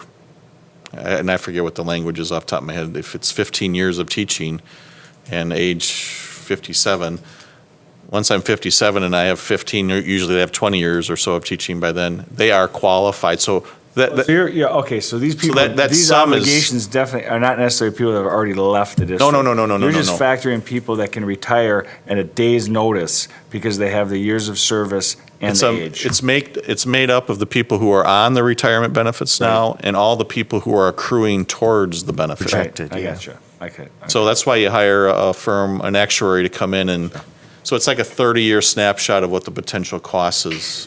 Right, it's- That okay, kinda- Okay. gotcha. And just to put this in perspective, when we first started looking at trying to get away from the paid to go 10 or 12 years ago, our liability was about $195 million. And we've made a lot of adjustments within our district to get that liability down to 25, 30. Yeah, I don't, Yeah. I 65 thought- million of that was our investment in credit default swaps. Right. But once that was settled, but you're still looking lie. at well over 100 million. So, it's been cut in half at least. Yeah. yeah, Darren and I have been working on a plan. I think to me, it combines employee retention plus trying to reduce that OPEB liability. And it's nothing, not anything new. It's things that we've talked about in the past, but for whatever reason, weren't given the green light to pursue any further. But I do want to bring those up because I think, when we're looking at different ways for employee retention, there's one thing to put a little bit more on salary, which is a good thing. But on the other hand, there's always going to be someone who's paying more or will compete in that area. Providing a long-term retirement benefit to people who've been here X amount of years is a strong retention tool. Because we're seeing some districts just totally eliminating any kind of early retirement benefits. So we're looking at something that will reduce the OPEB liability, but create some funds for that retirement plan, and that will bring a certain amount of staff retention with it as well. The other districts are getting rid of those retirement benefits because they don't want to hold this stuff on their books 30 years out. Yeah, Right? Yeah. and they're Yeah. really abandoning, and not that I'm an That's a expert. long, that's a lot. Oh, yeah. Money, Right. you Yep. know. And a lot of them have done what we did. I mean, what was the real impactful part of the language, if I remember what we used to have here, is you were tied to medical inflation. And you weren't capped at 75,000. It was 8 years of health insurance or 7 or whatever you had here. So you had no control over that inflationary factor to a large degree. Now you've capped it at 75,000. I don't know, coming from Iguanago, we targeted 70,000, but we were kind of in the same ballpark. A lot of districts are going to more of a some certain arrangement, moving away from health insurance altogether, whether it's a 403B contribution but there's a lot of options out there, and there's different tax impacts, and there's a lot of work that goes into that. But our thought at the time, or our continued thought, is whenever you make that change in a health or a benefit like that, you normally grandfather in a certain segment, and then you kind of have transitional costs in the middle, and then it should save you money in the long. And Todd and I's thought, if you don't mind me speaking for you, is this 3.6 could help with that transitional if the board wants to move to something else. And maybe you don't, but at least the option's there. Otherwise, this 3.6 could be used just for the current language in year 6, 7, and 8 from now, or year 20, 21, 22, who knows? Well, my concern about the and not to get too far afield of the budget, of the fund balance, is keeping those obligations actually will cost more for the teachers that are not retiring, correct? Because the utilization of the insurance by the older teachers has a negative impact on the premiums paid by the younger teachers. So if you got rid of that and just sent them on their way with their 75 grand and they can get their own insurance, that frees up money down below. Yeah, you've got a lot of adverse selection. Yes, you do, in right. the retiree group. And that's why that's my concern. That's why I asked, what are the retirement obligations? I just wanted to make sure that we were talking about health insurance and not, Yeah, and there's, because that is the unintended consequences of allotting them $75,000 worth of premiums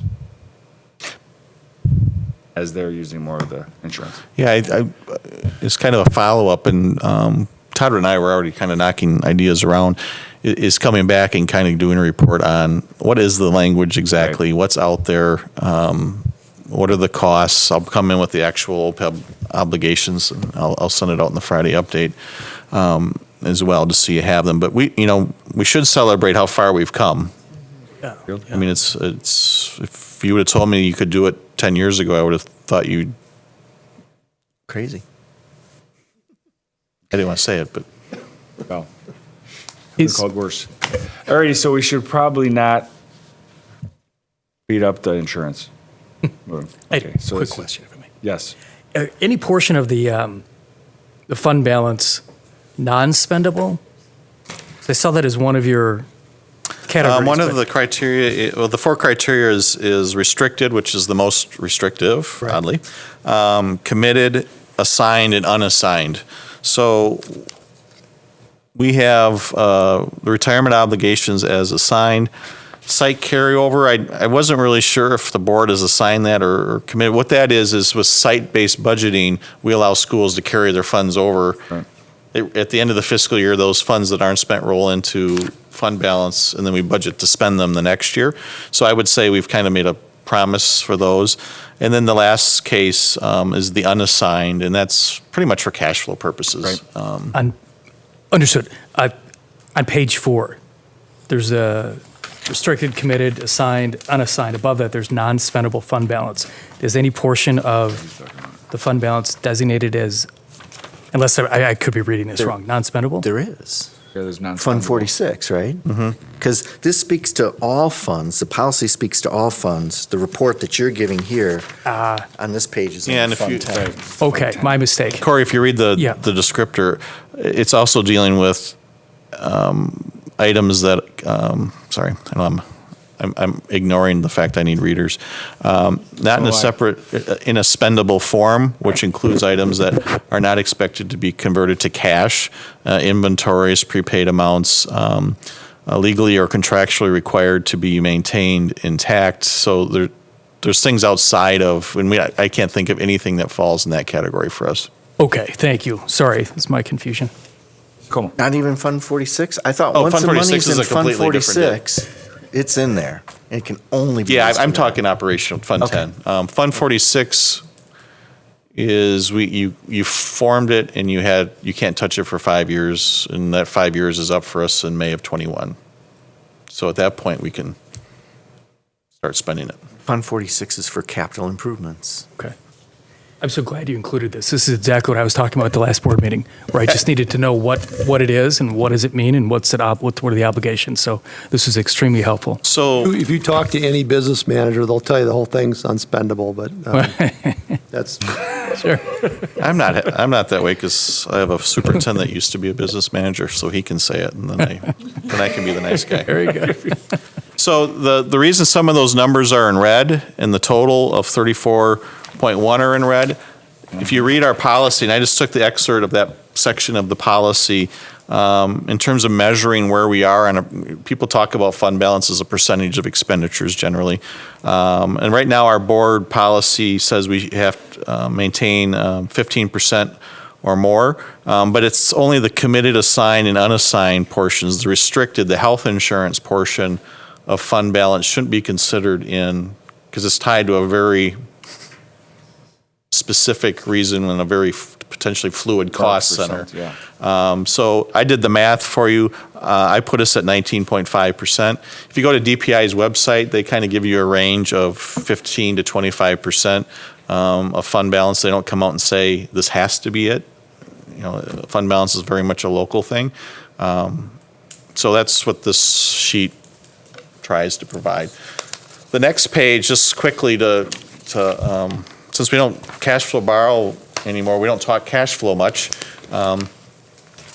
And the fund balance, as we talk about it, is the snapshot on June 30th when our fiscal year ends.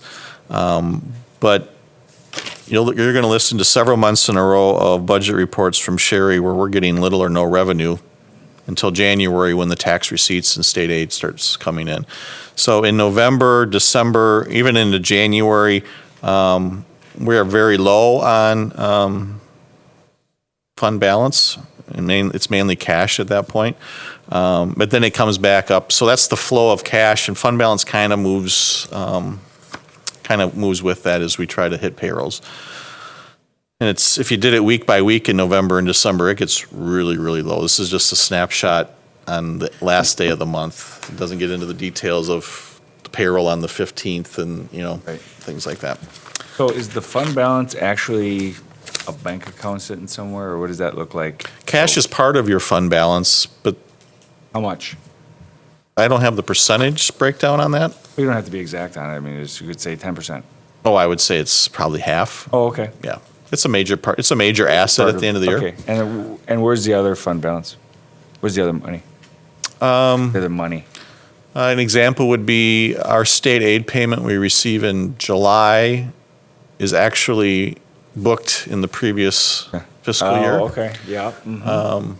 There's tax revenue that comes in the summer that we book back to the previous fiscal year. There's liabilities, there's prepaid expenses, we have inventory at the warehouse. Those are all assets that go into the fund balance calculation. But cash is, don't leave here thinking, well, cash is just a sliver of our fund balance, because that's But I don't not want the people case, leaving but, here thinking there's $34 million sitting in a bank account somewhere. No. Okay. And then I just attached the two somewhat related policies and then the bond rating, just to show you the language they use and what they look at.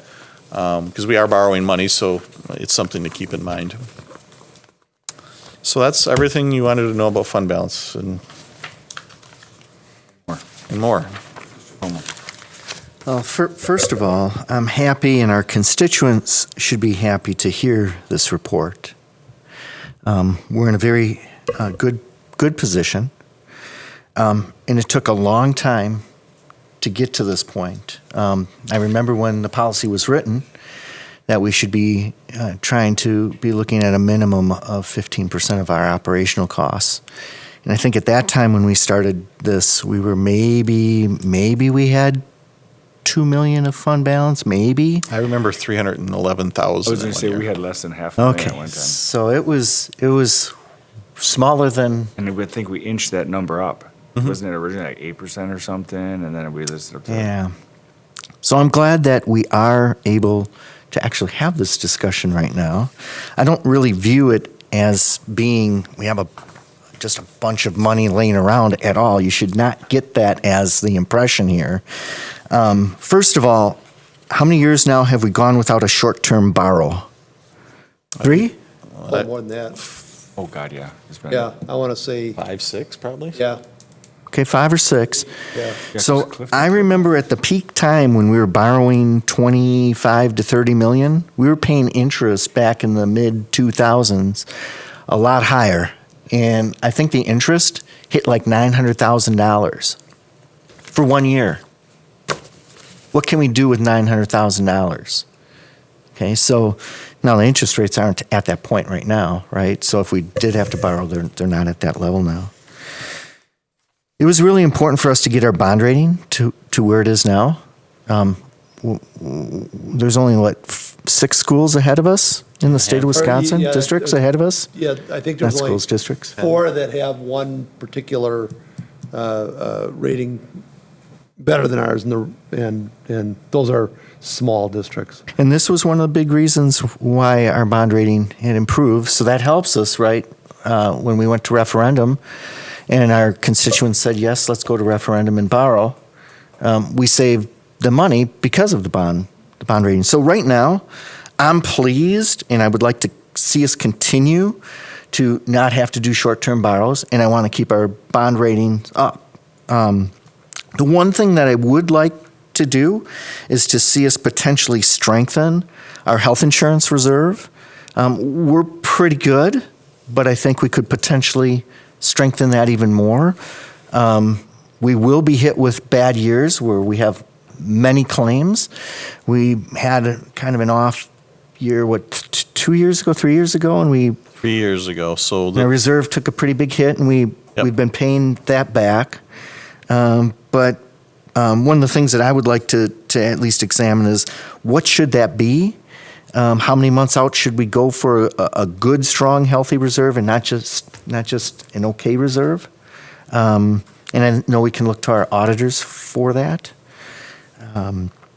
So that's just some ideas for some direction to maintain, not to go back to short-term borrows, to continue to have our bond rating to be good, and then to strengthen our health insurance reserves. And we will be coming back with an agenda item in October, November. By that time, the financials are in, and we can talk about reserving. We do a transfer to Fund 46, but we can talk about the board taking action to reserve more money for health insurance and have a further conversation on what that target should be. And then if you decide as a committee we're fine, then we march ahead. And what I like about that is that helps everyone in the district, every single employee in the district, to have that strong reserve for our health insurance. Now, it doesn't add anything to your paycheck, right? But it's an important part of having a healthy health insurance system when you're self-funded. Well, it does allow us to keep premiums down, which impacts net pay. So the greater the reserve, or the healthier I mean, the reserve. if we have reserves, it does help to keep premiums down, because if we had a small utilize it for reserve and our experts say, oh, you have to consider a 9% increase in health versus maybe something a lot less, that 9% increase in premiums is going to impact people directly. Gotcha. So if we can reduce the increase from year to year on the premiums due to a good reserve, that does benefit everyone. Better yet, yes. Who's on a health insurance plan. Alrighty, good report. Next up would be other business. Any recommendations for future committee meetings? Anybody?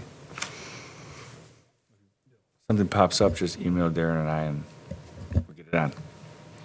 Awesome, so we need to adjourn to an executive session to discuss some things, so we'll be looking for Mr. Como. I move to adjourn to executive session pursuant to Wisconsin statute 19.85, parent 1, parent E, for deliberating or negotiating the purchasing of public properties, the investing of public funds, or conducting of other specified public business whenever competitive or bargaining reasons require a closed session. And this is dealing with Les Paul parking. For a second? Second, Ms. Ranchek. It's a roll call vote to go on. Yep. Ms. Foyt? Aye. Mr. Como? Aye. Mr. Montijo? Aye. Mrs. Ryanchek? Aye. And Mr. McCaffrey? Aye. All righty. So we are in closed session, my friend. And we don't. That means you need got to shut us adjourn. down. Yeah, you're You can. we come back.